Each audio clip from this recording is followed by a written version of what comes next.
नमस्कार जी, राजस्थान में आप सभी का स्वागत। मैं आपके साथ गगन और आज हम बात करेंगे कि हमारे शरीर में सबसे महत्वपूर्ण अंगों में से है एक लंग्स। इसके लिए इनकी सुरक्षा करना हमारे लिए बहुत ज़्यादा ज़रूरी हो जाता है।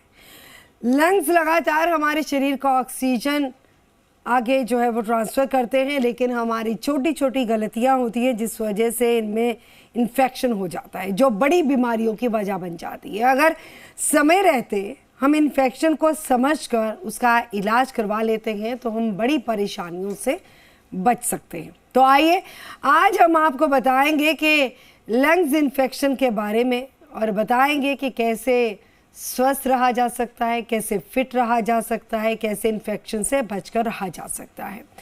हमारे साथ एक्सपर्ट्स होंगे और एक्सपर्ट्स के ज़रिए हम तमाम सवालों का जवाब आप तक पहुंचाने की कोशिश करेंगे, क्योंकि हमें फिक्र है आपकी।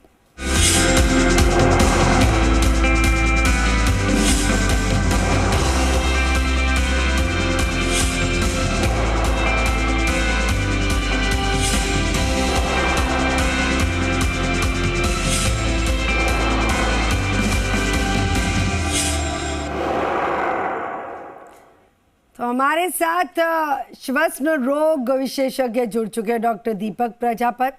डॉक्टर दीपक, आपका स्वागत है हमारे साथ जुड़ने के लिए। और हमारे साथ डॉक्टर राम कुमार वर्मा भी जुड़े हैं, आयुर्वेद विशेषज्ञ हैं। सर राम कुमार जी, आपका भी बहुत बहुत स्वागत है हमारे साथ जुड़ने के लिए। तो आगे हम चर्चा की शुरुआत करेंगे, जानकारियां जो आप तक पहुंचाने की कोशिश करेंगे, लेकिन उससे पहले एक खास जानकारी हम अपने दर्शकों को बता दें कि आप डॉक्टर साहब से सीधा रब्ता कायम कर सकते हैं, सीधी बात कर सकते हैं। कोई भी सेहत को लेकर आपकी कोई समस्या है, परेशानी है, लंग्स इन्फेक्शन है, कैसे बचकर रहा जा सके, या फिर किसी भी तरह की कोई बीमारी है, आप समाधान की आपको ज़रूरत है, तो आप संपर्क कर सकते हैं। 2 नंबर है आपकी टीवी स्क्रीन पर और हमें आपकी कॉल्स का इंतज़ार रहेगा। तो हमारे साथ जो हमारे डॉक्टर्स जुड़े हैं, विशेषज्ञ जुड़े हैं, उनसे बातचीत करनी शुरू करेंगे। दीपक प्रजापत, डॉक्टर साहब, सबसे पहले आपका रुख करेंगे। डॉक्टर दीपक, आप बताएं कि लंग्स इन्फेक्शन होता कैसे है, कितना ख़तरनाक है, कैसे बचकर रहा जा सकता है? देखिए, लंग्स इन्फेक्शन होने के बहुत सारे कारण होते हैं, लेकिन जो मेन कारण होता है वो अगर आपके शरीर की प्रतिरोधक क्षमता यदि कम है तो आप सबसे ज़्यादा लंग्स के इन्फेक्शन होने के लिए हाई रिस्क कैटेगरी में आते हैं। इसके अलावा लंग्स की इम्यूनिटी जो कम होती है, बेसिकली वो किस कारण से होती है, उनमें कुछ बीमारियां होती हैं, जैसे पेशेंट्स को एस्थमा है या पेशेंट्स को COPD की प्रॉब्लम है, जिसे हम काला दमा भी कहते हैं। तो ये पेशेंट्स होते हैं जो ज़्यादा रिस्क पे होते हैं लंग्स पॉइंट ऑफ व्यू से। इसके अलावा डायबिटिक पेशेंट्स हैं या कैंसर के पेशेंट्स हैं या वो पेशेंट जो ऑलरेडी कुछ स्टीरॉयड्स थेरेपी पे होते हैं, ये पेशेंट्स होते हैं जिनके अंदर इन्फेक्शन होने का डर सबसे ज़्यादा रहता है। अब दूसरी बात ये कि यदि मान लीजिए अब हाई रिस्क कैटेगरी के पेशेंट्स हैं तो उन्हें हम कैसे पहचाने कि इनको इन्फेक्शन हो गया है। तो अगर लंग्स का इन्फेक्शन होता है तो इसमें 4-5 महत्वपूर्ण सिम्टम होते हैं। जो हम बात करें तो छाती में दर्द होना, खांसी आना, खांसी के साथ बलगम का आना, कभी कभी बलगम के साथ खून भी आ सकता है, हल्का सा माइल्ड कैटेगरी का फीवर रहता है लोगों को। तो ये महत्वपूर्ण सिम्टम होते हैं जो लंग्स की बीमारी को दर्शाते हैं कि लंग्स में इन्फेक्शन हो रही है। जी जी। डॉक्टर राम कुमार, हमने कोविड के दौरान देखा कि लंग्स इन्फेक्शन ज़्यादा हुआ लोगों को, और ऑक्सीजन की कमी उनको जो है वो भी पेश आई, और ज़्यादा गिनती में, मतलब बहुत ज़्यादा स्प्रेड हुआ ये सब कुछ। तो इसके पीछे वजह यही बताई गई कि अपना इम्यून सिस्टम जो है वो स्ट्रॉन्ग करके रखिए, जैसे कि डॉक्टर साहब ने भी अभी बताया। तो कैसे उस सिस्टम को हम स्ट्रॉन्ग करके रह सकते हैं? जो डॉक्टर साहब ने कारण बताए वो बिल्कुल सटीक बताए हैं, मैं उनका धन्यवाद करता हूं। आप अपने आप को, अपने इम्यूनिटी सिस्टम को मजबूत बनाने के लिए रोज कपालभाति और अनुलोम विलोम प्राणायाम करें। धुएं और धूल से दूर रहें। जो लोग स्मोकिंग करते हैं, मेरी उनको सलाह है कि स्मोक को त्याग दें। तंबाकू प्रोडक्ट का सेवन फेफड़ों के लिए बहुत ही हानिकारक है। जो लोग खेती करते हैं और वो स्प्रे भी करते हैं, तो मैं उनका राय दूंगा कि 2-3 मास्क लगाकर तब स्प्रे करें। जी ठीक है। डॉक्टर दीपक प्रजापत, जब तक हम कॉलर्स का इंतज़ार करते हैं, कोई कॉलर हमारे साथ जुड़े, हम इसी विषय पर आगे बात करेंगे और ये जानने की कोशिश करेंगे कि लंग्स इन्फेक्शन अगर किसी व्यक्ति को हो जाता है क्या, क्योंकि स्टेजेस में होता है, क्या इसका इलाज आसान है, संभव है? जी, लंग इन्फेक्शन होने की कई सारी स्टेजेस होती हैं। कुछ अर्ली सिम्टम्स होते हैं जिनके चलते हम पहचान सकते हैं कि पेशेंट में इन्फेक्शन अभी शुरू हुआ है। जैसे कि हल्की फुल्की यदि आपको खांसी रहती है, खांसी के साथ आपको बलगम आता है और बलगम में भी बलगम का जो कलर है वो अगर येलोइश है, ग्रीनिश कलर है, तो ये दर्शाता है कि कहीं ना कहीं लंग्स के अंदर इन्फेक्शन का असर हो रहा है। तो ये अर्ली स्टेज सिम्टम्स होते हैं। अगर इनको हम डिटेक्ट करके और जल्दी परामर्श ले लेते हैं डॉक्टर का, तो इनसे बचा जा सकता है। बिल्कुल, अगर ये तमाम सिम्टम्स अगर किसी भी व्यक्ति को हैं तो तुरंत डॉक्टर के पास आप ज़रूर जाएं, वहाँ पर बात करें और इलाज जल्द ही शुरू कर दें। हमारे साथ कॉलर्स भी जुड़ने शुरू हो चुके हैं, उनको भी लेंगे। नमस्कार जी। हेलो जी नमस्कार सर। मेरा नाम शंकर कुमार है। जी शंकर कुमार जी, बताएं, स्वागत है आपका।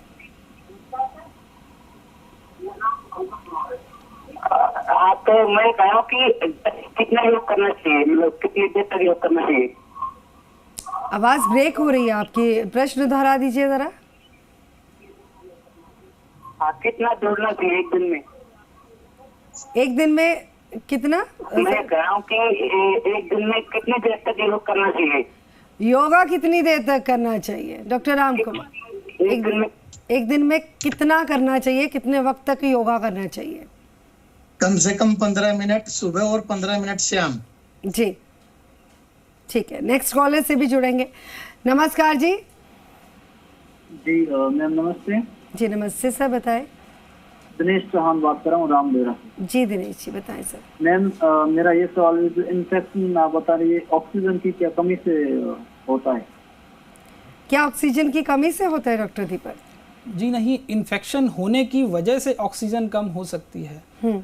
ऑक्सीजन की कमी से इन्फेक्शन नहीं होता है, रादर उल्टा है। आप जो सवाल पूछ रहे हैं कि अगर इन्फेक्शन किसी व्यक्ति को होता है और वो सीवियर कैटेगरी में अगर जाता है, तो वो समय होता है जब उनका ऑक्सीजन का लेवल बॉडी के अंदर कम होना शुरू हो जाता है। बिल्कुल, यानी कि बड़ा आसान है इस चीज़ को समझना कि अगर हमारी बॉडी में इन्फेक्शन है तो हमारे शरीर के बाकी अंगों को या फिर हमारे जो लंग्स हैं उनको ऑक्सीजन नहीं मिल पाती है, ब्लॉक हो जाते हैं रस्ते। अगले कॉलर से भी जुड़ेंगे। नमस्कार जी। हेलो जी नमस्कार सर, बताएं सर। सर जो भी कॉलर हमारे साथ जुड़े हैं उनसे गुजारिश है कि जब आप अपना प्रश्न पूछ रहे हो तो आप प्लीज़ टीवी का वॉल्यूम पीछे से बंद कर दीजिए और डॉक्टर साहब जब बोलना शुरू करें आप अपना प्रश्न पूछने के बाद तुरंत उसके बाद टीवी का वॉल्यूम ऑन कर सकते हैं। अभी फिलहाल बंद कर दीजिए जब तक प्रश्न पूछ रहे हैं सर।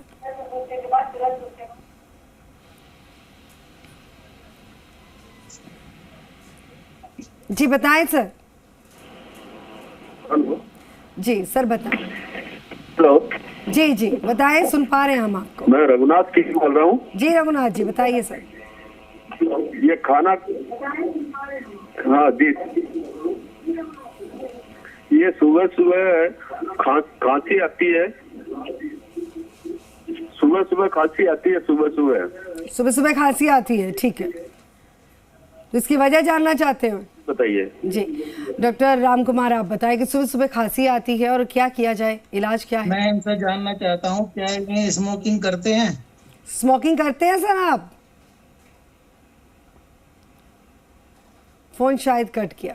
आप दोनों ही सूरतों में बता दीजिए डॉक्टर साहब, अगर स्मोकिंग करते हैं, स्मोकिंग करते हाँ, हैं नहीं तो मेरी राय है कि स्मोक को एकदम से त्याग दें। जी। दूसरी बात यह, रात को सोने से पहले 1 कप गर्म पानी में 1/4 चम्मच त्रिकुटा चूर्ण डालकर जरूर पिए, रोज रात को सोने से पहले। 3 से 8 दिन के अंदर इनको फर्क महसूस होना शुरू हो जाएगा। ठंडा पानी, कोल्ड ड्रिंक, आइसक्रीम, धुएं और धूल से दूर रहें। बहुत ही साधारण दवाई है त्रिकुटा। सौंठ मिर्च पीपल को मिलाकर त्रिकुटा बनता है। बनी बनाई बहुत सारी कंपनियों की बाजार में मिलती भी। यानी मौसम भी एक वजह हो सकता है खांसी आने के ना? मौसम वजह, इस मौसम में मैं नहीं मान सकता हूँ कि उनको सुबह सुबह बगैर वजह के खांसी उठ रही हो। ठीक है, कोई ना कोई वजह जरूर है। हो सकता है कोल्ड ड्रिंक लेते हो, ठंडा पानी लेते हो, आइसक्रीम के शौकीन हो, या रात को सोने से पहले भी ठंडा पानी पीते हो, या जी। फिर स्मोकिंग करते हो। जी जी, ठीक है।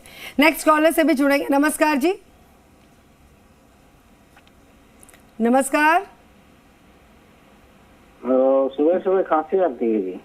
हाँ, सुबह सुबह खांसी आती है तो डॉक्टर साहब ने बताया। आप ये बताएं, आप स्मोकिंग करते हैं? नहीं जी। स्मोकिंग नहीं करते हैं। ठंडा पानी पीते होंगे रात को सोते वक्त, या फिर सुबह उठते ही कोल्ड ड्रिंक लेते होंगे? फ्रिज का पानी पीते हैं जी, ठंडा। हाँ, फ्रिज का पानी फ्रिज पीते का हैं। पानी देखिए, तुरंत बंद कर दीजिए, नॉर्मल टेम्परेचर का पानी पीजिए। हाँ, नॉर्मल टेम्परेचर का पानी पीजिए या गुनगुना पानी और पीजिए। कपालभाति जरूर कीजिएगा। हाँ, कपालभाति जरूर कीजिएगा साथ में, डॉक्टर साहब ने बोला। ठीक है, अपना ध्यान रखिएगा। नेक्स्ट कॉलर से जुड़ेंगे। नमस्कार जी। नमस्कार नमस्कार सर, बताएं। मैडम, मेरे पैरों में दर्द जमा रहता है। पैरों में क्या रहता है? दर्द रहता है। दर्द रहता है पैरों में। ठीक है, डॉक्टर दीपक। देखिए, पैरों में दर्द रहने के तो बहुत सारे कारण हो सकते हैं, लेकिन पूर्णतः जो भारतवर्ष में पाया जाता है कि जनरली लोगों में कैल्शियम की और विटामिन डी की डेफिशिएंसी होती है। तो यदि आपको बहुत लंबे समय से ये दर्द है तो आप विटामिन डी या कैल्शियम की टैबलेट ले सकते हैं साथ में। और अपना जो एक्सरसाइज वर्कअप है, जैसे डॉक्टर साहब बता रहे हैं, आप कपालभाति, प्राणायाम और थोड़ा बहुत वॉकिंग वगैरह ये सब स्टार्ट कीजिए, उससे काफ़ी फ़र्क पड़ जाएगा। जी, तो आप भी बताएंगे डॉक्टर राम कुमार कि योगा करना चाहिए, पैरों की एक्सरसाइज करनी चाहिए ऐसे में? पैरों की एक्सरसाइज करनी चाहिए और इनको भुजंग आसन जरूर करना चाहिए। भुजंग आसन जरूर कीजिएगा सर। तो नेक्स्ट कॉलर से भी जुड़ेंगे। नमस्कार जी। नमस्कार मैडम। नमस्कार सर, बताएं। मैडम, मेरे और पाइल्स की प्रॉब्लम है। ठीक है, पाइल्स की प्रॉब्लम है, कब से है? लेकिन 2 ऑपरेशन करवा लिए, लेकिन फर्क पड़ता ही नहीं है। कब से है प्रॉब्लम, कब से है? मेरे 3-4 साल से है, लेकिन उम्र मेरे 22 साल है। 18 साल में 2 ऑपरेशन करवा लिए। ठीक है, आयुर्वेदिक डॉक्टर भी हमारे साथ जुड़े हुए है। हैं और श्वसन रोग भी हमारे साथ जुड़े हुए हैं। आप बताएं सर, डॉक्टर राम कुमार, आप बताएं कि क्या इलाज है मैं इसका? इनसे कहना चाहूंगा कि पाइल्स का ऑपरेशन हल नहीं है। दरअसल क्या है कि पाइल्स आंतों की समस्या है, जिसका लक्षण दिखाई देता है पाइल्स के रूप में। एक छोटा सा कार्य इनको बता रहा हूँ कि रात को सोने से पहले 2 चम्मच किसी भी अच्छी कंपनी का एरंड का तेल गरम और मीठे दूध में मिलाकर लें। गरिष्ठ और देर से पचने वाला भोजन बिल्कुल ना करें। ज्यादा मिर्च मसालेदार भोजन बंद कर दें। और गुदा में भी एरंड तेल सुबह और शाम सोच के पश्चात अंदर तक लगाएं। उम्मीद करता हूं आपको ये बहुत आशीर्वाद देंगे कि आपने इनको प्रोग्राम के थ्रू ऐसा ट्रीटमेंट बताया। जी, और उम्मीद करते हैं कि आप जो ट्रीटमेंट बता रहे हैं और जिनको ये प्रॉब्लम है ज़रूर आजमाया जाएगा और इसका अच्छा रिजल्ट भी मिलेगा। आगे बढ़ेंगे। नमस्कार जी। नमस्कार, कोई कॉलर हमारे साथ जुड़ा है? कट गई है शायद कॉल। हेलो जी जी सर, बताएं। एक दिन शाम को जैसे खाना खाते हैं ना, सुबह खट्टी मीठी डकार आती है सुबह सुबह। शाम को खाना खाते हैं, सुबह खट्टी मीठी डकार आती है, डॉक्टर दीपक? हाँ हाँ। देखिए, यदि आपको खट्टी डकारें आती हैं तो इसका मतलब ये है कि आपका जो डाइजेस्टिव सिस्टम है वो ठीक नहीं काम कर रहा है। तो आपको अपना जो रात का भोजन है उसको हल्का करना होगा, सबसे पहली चीज़। दूसरी चीज़, कोई भी मिर्च मसाला और तेल के जो उत्पाद हैं वो आप कम से कम सेवन कीजिए रात के समय में। तो इससे आपकी समस्या का समाधान काफ़ी हद तक हो जाएगा। और इसके अलावा आप अपने खाने में फ्रूट्स और सलाद का उपयोग ज़्यादा कीजिए, एक समय कम से कम। ये आपके जो खाने का सिस्टम है उसको ठीक कर पाएगा। ठीक है, आयुर्वेदा में डॉक्टर राम कुमार कोई है इलाज इसका?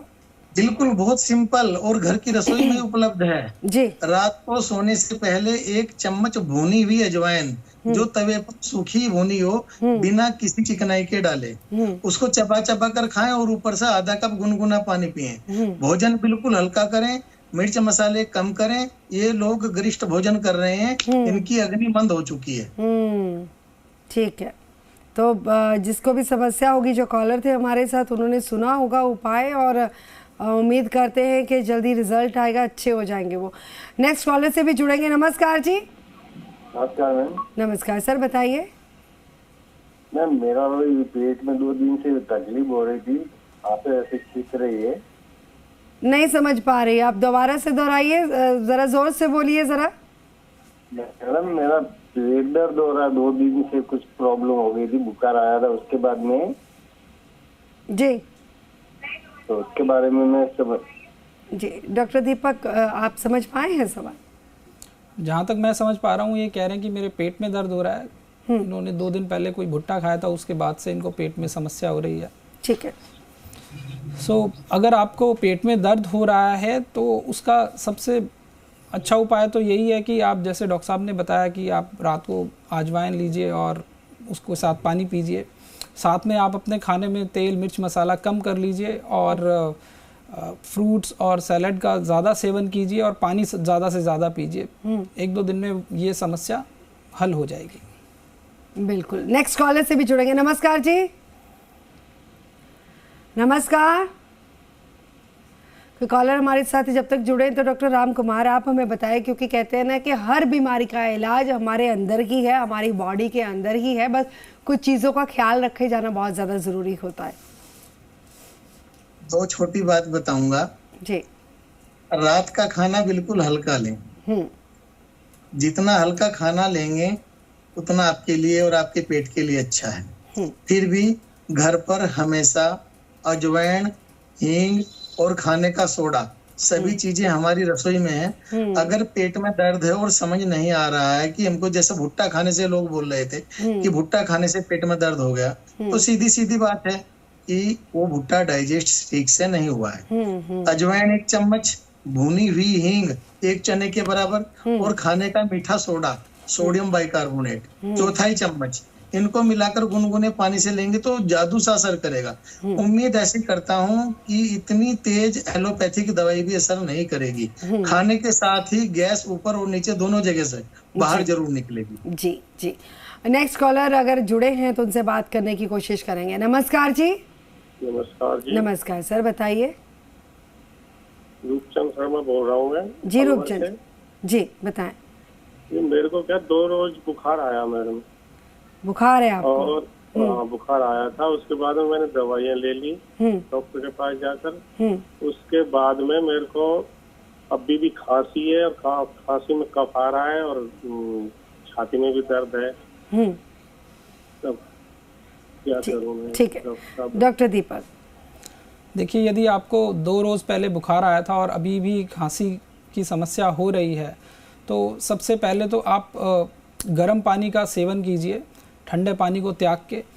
ये सबसे पहला उपाय है। दूसरा उपाय है कि आप गर्म पानी की भाप लीजिए, जो कि आप सुबह और शाम 2 समय ले सकते हैं। इससे आपकी खांसी में राहत मिलेगी आपको, और जो भी बलगम आपकी छाती में जमा हुआ है वो बलगम निकालने में मदद करेगी जी। यदि इन प्रयासों के बावजूद भी आपकी खांसी नहीं ठीक होती है, तो फिर आप अपने निकटतम जो भी डॉक्टर हैं उनसे परामर्श ज़रूर लीजिए, एक एक्सरे ज़रूर कराइए, कहीं ये इन्फेक्शन जो है निमोनिया में ना तब्दील हो गया हो, ताकि उसका इलाज जल्दी से जल्दी शुरू हो सके। जी डॉक्टर राम कुमार, आपसे मैं ये जानना चाहूँगी, क्योंकि लंग्स इन्फेक्शन होता है, यूट्यूब पर हम देखते हैं, सोशल मीडिया पे बहुत सारे इलाज बताए गए होते हैं कि कैसे हम अपनी लंग्स को साफ करें, क्लीन कैसे किया जाए। वक्त वक्त पर ऐसा क्या उपाय आप सजेस्ट करना चाहोगे कि लंग्स इन्फेक्शन नहीं हो? आपने बहुत अच्छा सवाल किया है। लंग्स इन्फेक्शन कभी नहीं होगा। आप 4 बातें याद रखें। पहली बात तो यह कि आप कोल्ड ड्रिंक, फ्रिज का पानी, आइसक्रीम, धुएं और धूल से बचें। इसके अलावा आप अदरक की चाय नियमित रूप से पिएं। अगर आपको पाइल्स नहीं है, अगर पाइल्स है तो अदरक की चाय को अवॉइड करें, उसमें तुलसी की पत्तियां डालें। घर पर आजकल लोग लेमन ग्रास भी लगाते हैं। लेमन ग्रास, अदरक छोटी सी टुकड़ा और 7 से 8 तुलसी की पत्तियां। हम सब लोग भारतीय खूब चाय के शौकीन हैं। इन तीनों चीजों की चाय जरूर बनाएं। और इसके अलावा प्राणायाम नियमित रूप से करें। प्राणायाम करने से हमारे फेफड़े अपने आप डिटॉक्स हो जाते हैं। ठीक है। कोई कॉलर है हमारे साथ, तो नमस्कार जी। हेलो जी जी नमस्कार सर। नमस्कार मैडम। जी बताएं सर। हेलो जी जी सुन पा रहे हैं हम आपको, बताइए सर। टीवी का वॉल्यूम बंद करेंगे, जब तक प्रश्न पूछ रहे हैं तब तक वॉल्यूम बंद कर दीजिए। असुविधा नहीं होगी ना आपको ना हमें। प्रश्न पूछिए सर, सब प्रश्न पूछिए, क्या जानना चाहते हैं? मैडम अगर मेरे को सांस लेने में दिक्कत हो रही है, ये समस्या है डॉक्टर राम कुमार? सांस लेने में कब से समस्या हो रही है, उम्र कितनी है, इनहेलर या नेबुलाइजर का प्रयोग तो नहीं करते? सभी बातें बताएंगे तो सटीक उपचार बता पाएंगे। क्या आप बता सकते हैं जो कॉलर हमारे साथ जुड़े हुए हैं? डॉक्टर साहब कुछ सवाल किए हैं, क्या आप बता सकते हैं?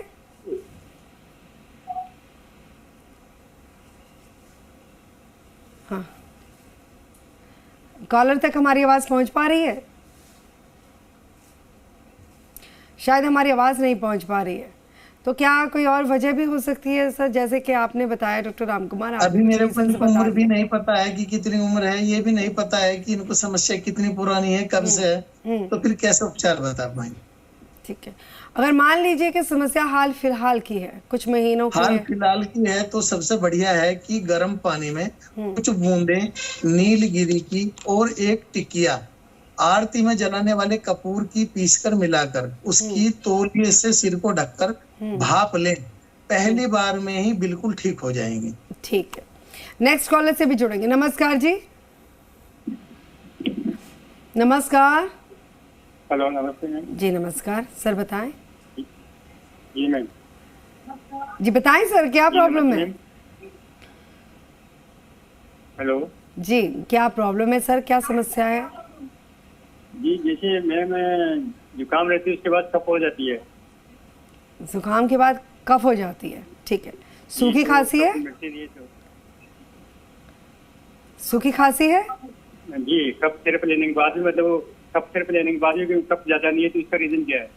जी डॉक्टर दीपक आप बताएं। मैं इनका सवाल समझ गया। ये समस्या जो जितने भी लोग हैं जो एलर्जिक हैं, उन लोगों में जनरली ये समस्या पाई जाती है कि आपको जल्दी जल्दी कोल्ड होता है और कोल्ड होने के बाद में आपको खांसी होती है और उसके साथ बलगम आना शुरू हो जाता है जी। सो इन लोगों को सबसे ज़्यादा ज़रूरी है, जैसे डॉक्टर साहब ने भी बताया, कि भाप लेना, गर्म पानी की भाप लेना सबसे ज़रूरी इलाज है इसमें।